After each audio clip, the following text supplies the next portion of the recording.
बिस्मिल्लाहिर्रहमानिर्रहीम। अस्सलाम वालेकुम। मैं अलायर स्कूल जुबली टाउन कैंपस से आपसे मुखातिब हूँ।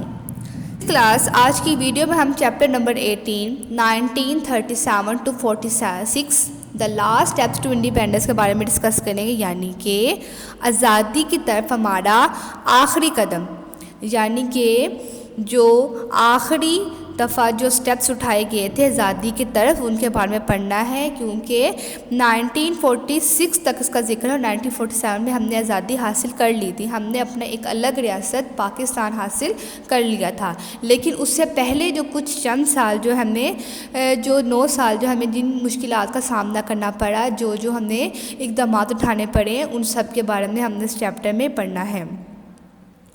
जैसा कि आप लोग जानते हैं कि पाकिस्तान बनाने में सबसे अहम किरदार हमारे बानी कायदे आज़म मोहम्मद अली जिन्ना का था। जब हम कायदे आज़म ने पाकिस्तान को आज़ाद रियासत का एक अलग रियासत हासिल कर ली, तो उसको एक नाम की भी ज़रूरत थी। उसका नाम जो है चौधरी रहमत अली ख़ान ने तजवीज़ किया था। पाकिस्तान को 4 सूबों में तकसीम किया गया था, पंजाब, सिंध, सरहद एंड बलूचिस्तान में। Independence for the sub continent 1947, जो आज़ादी सब कॉन्टिनेंट में हासिल की थी 1947 में, उसके बारे में तमाम जो है आप लोगों ने इसमें पढ़ना है कि क्या क्या इक़दामात लिए गए थे, क्या मुश्किलात आई थी, इन सब के बारे में। अब हम पढ़ेंगे problem facing the young Pakistan, जो यंग पाकिस्तान को जिन मुश्किलात का सामना था उसके बारे में पढ़ेंगे। ज़ाहिर बात है, जब नया पाकिस्तान बना था, जब नई रियासत बनी थी जिसका नाम पाकिस्तान था, उसको बहुत सी मुश्किलात का भी सामना करना पड़ा था। Pakistan had a terrible refuse problem, Pakistan को जो है महाजरीन का मसला बहुत ज़्यादा था, यानी कि बहुत बड़ी तादाद में लोगों ने हिजरत की थी एक इलाके से दूसरे इलाके की तरफ।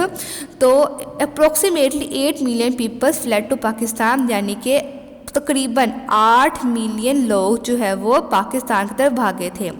The new government had to provide for them out of a limited supply process, लेकिन पाकिस्तान के पास इतने सप्लाईज रिसोर्सेज के सप्लाईज नहीं थे, लेकिन वो लिमिटेड सप्लाईज थे और उनको तमाम लोगों को वो सप्लाईज देने पड़ रहे थे, जिसकी वजह से उनको बहुत सी मुश्किल का सामना करना पड़ा था। India also had about 6 million refugees, India की तरफ भी जो है तकरीबन 6 मिलियन जो है वो महाजरीन जो है वो हिजरत करके गए थे, but they could be spread out over a much wider area in a much richer country, लेकिन उनके पास बहुत बड़ी तादाद में एरिया भी था, बहुत बड़ा रकबा भी था इन अ मच रिचर कंट्री। उसके बाद सेकंड हमें जो प्रॉब्लम का सामना करना पड़ा था वो ये था कि हमारे जो लीडर थे कायदे आज़म मोहम्मद अली जिन्ना, वो पाकिस्तान बनाने के 1 साल बाद ही वफ़ात पा गए थे, जिसकी वजह से हमें बहुत ज़्यादा मुश्किल का सामना करना पड़ा था, क्योंकि उन जैसे लीडर जो है वो हमने दोबारा बल्कि आज तक भी कभी नहीं मिले। उसके बाद तीसरा मसला जो कश्मीर का था, जो कि अभी तक भी कश्मीर का मसला चल रहा है। कश्मीर अभी तक भी जो है वो आज़ाद नहीं हुआ, तब से आज़ादी से लेकर आज तक 2020 अभी भी चल रहा है, और अभी तक जो है वो कश्मीर का मसला जो है वो हल नहीं हो पा रहा। इंडिया कहते हैं कि वो हमारा हिस्सा है, जबकि पाकिस्तान का वो हम कहते हैं कि वो हमारा हिस्सा, वो मसला अभी तक चल रहा है। उसके बाद है पाकिस्तान हैड फ्यू इंडस्ट्रीज़ और मिनरल, पाकिस्तान के पास बहुत कम इंडस्ट्रीज़ और मिनरल्स से। It had only 750,000 tons of coal against India's 46 million, हमारे मुकाबले में इंडिया के पास बहुत बड़ी तादाद में इंडस्ट्रीज़ और मिनरल्स जो थे वो हैं।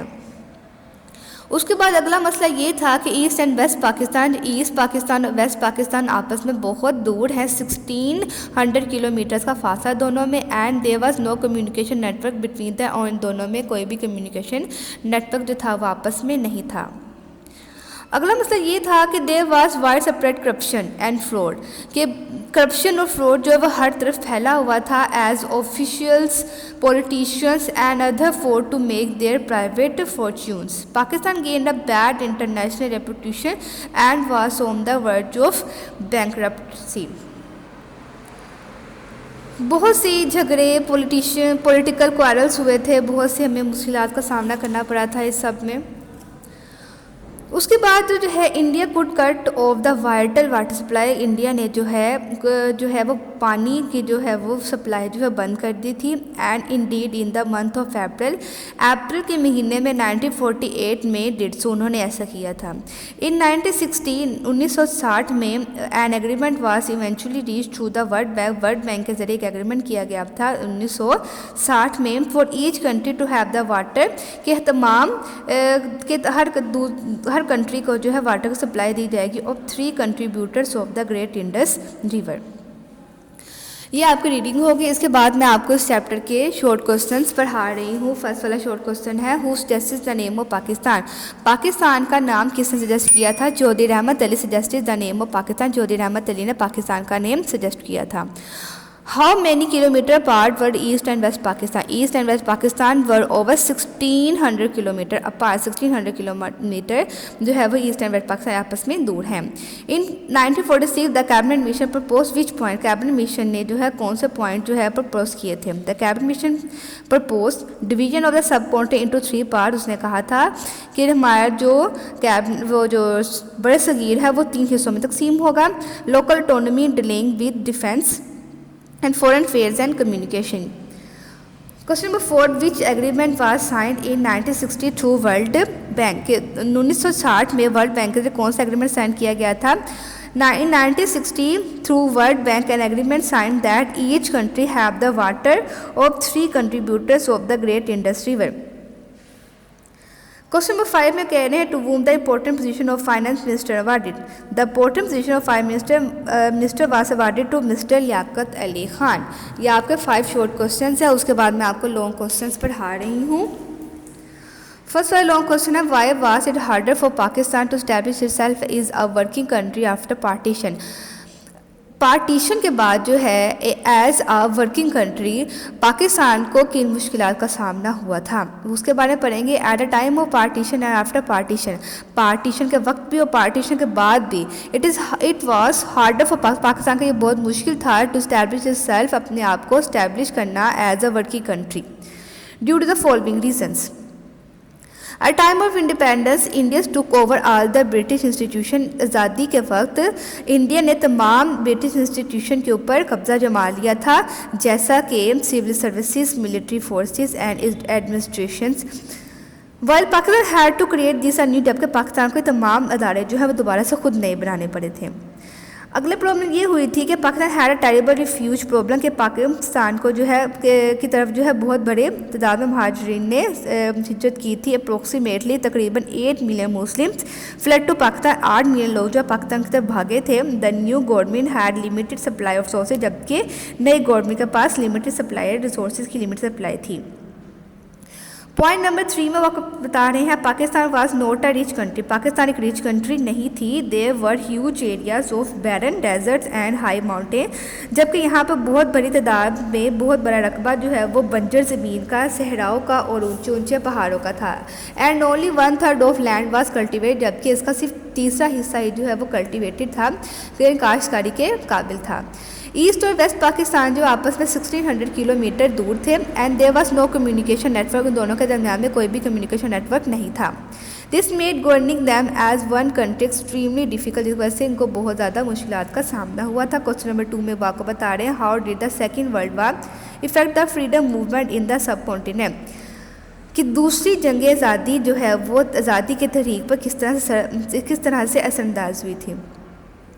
इन द सेकेंड वर्ल्ड वार, दूसरी जंग आज़ादी, दूसरी जो जंग लड़ी गई थी, दुनिया की सबसे बड़ी जंग जो थी, India supplied 100,000 of soldiers in fight along with the British. उसने ब्रिटिश के साथ अपने 100,000 जो है वो सोल्जर्स भेजे थे लड़ने के लिए। इन 1940 में the British government made the August offered उसने ब्रिटिश ने जो है वो बनाई थी toward greater autonomy, but Congress rejected the. देखिए कांग्रेस इसको रिजेक्ट कर दिया था। And once more started violence civil disobedient रियोर्स, और जिसकी वजह से जो है एक नई वॉयलेशन जो है वो एक नया फसाद जो है वो उनके खिलाफ डिसोबीडियंट फसादात जो है वो दोबारा से बन गए थे।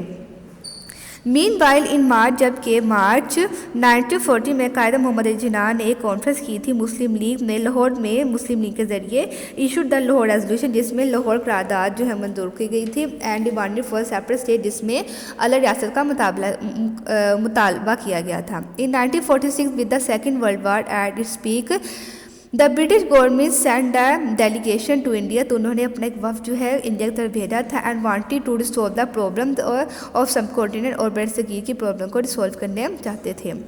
In fact British during the second world war want to delay independence, वो चाहते थे कि इंडिपेंडेंस जो हमारी आज़ादी जो है वो डिले हो जाए, बिकॉज क्योंकि ड्यू टू वार, जंग की वजह से देवर प्लेइंग गेम, वो एक गेम खेल रहे थे विद इंडिया के साथ, to gain help from Indians to win the war.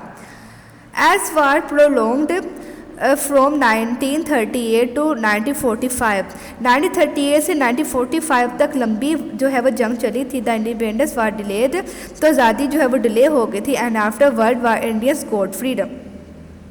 Question number 3 में आपको बता रहे हैं all sides rejected the cabinet mission, के तमाम साइड ने कैबिनेट मिशन को रिजेक्ट कर दिया था, कैबिनेट मिशन प्रपोजल को रिजेक्ट कर दिया था। वाई, क्यों? Do you think did they do so? 1946 में ब्रिटिश ने एक मिशन प्रपोज किया था जिसको कैबिनेट मिशन के नाम से जाना जाता है। The cabinet mission eventually propose division of the subcontinent to 3 parts, ने कहा था कि सब कॉन्टिनेंट जो है वो 3 हिस्सों में डिवाइड होगा, एंड लोकल ऑटोनॉमी यानी कि लोकल खुद मुख्तियारी अंडर सेंट्रल इंडियन यूनियन, जो कि सेंट्रल इंडियन यूनियन के अंडर डीलिंग विद डिफेंस, जो कि अपनी डिफेंस फॉरेन अफेयर्स यानी कि बैरूनी मामलात एंड कम्युनिकेशंस के उसके सेंट्रल इंडियन यूनियन के अंडर सब कुछ करेंगे।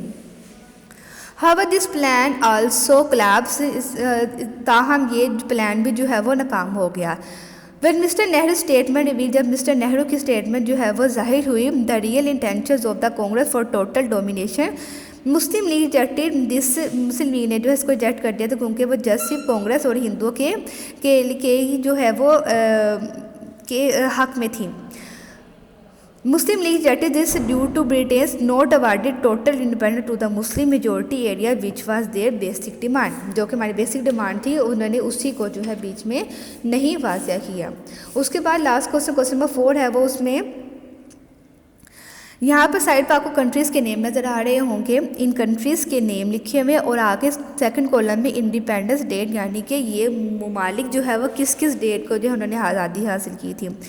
जैसा कि जॉर्डन ने जो है 25 मई 1946 में आज़ादी हासिल कर ली थी, यानी कि हमसे 1 साल पहले। उसके बाद पाकिस्तान आज़ाद हुआ था 14 अगस्त 1947 को। उसके बाद इंडिया, एक दिन के बाद इंडिया आज़ाद हुआ था 15 अगस्त 1947। इस तरह से तमाम ममालिक के नेम उसकी आज़ादी के दिन लिखे गए हैं। Israel, Myanmar, Sri Lanka, Ireland, Burma, Indonesia, north Korea, Syria, Vietnam, China, Mongolia और फिलीपाइंस। यहाँ पे मुल्कों के नाम है, साथ में इनकी इंडिपेंडेंस डेट भी लिखी गई है। उम्मीद है आपको तमाम काम बहुत अच्छे से समझ आ गया होगा। ये तमाम काम आप लोगों ने अपनी नोटबुक्स पर लिखना भी और अच्छे से याद भी करना है, और ये तमाम काम आपका सिर्फ 10 दिन के लिए है। आप लोगों ने इस चैप्टर की रीडिंग बहुत अच्छे से करनी है। थैंक यू, अल्लाह हाफिज़।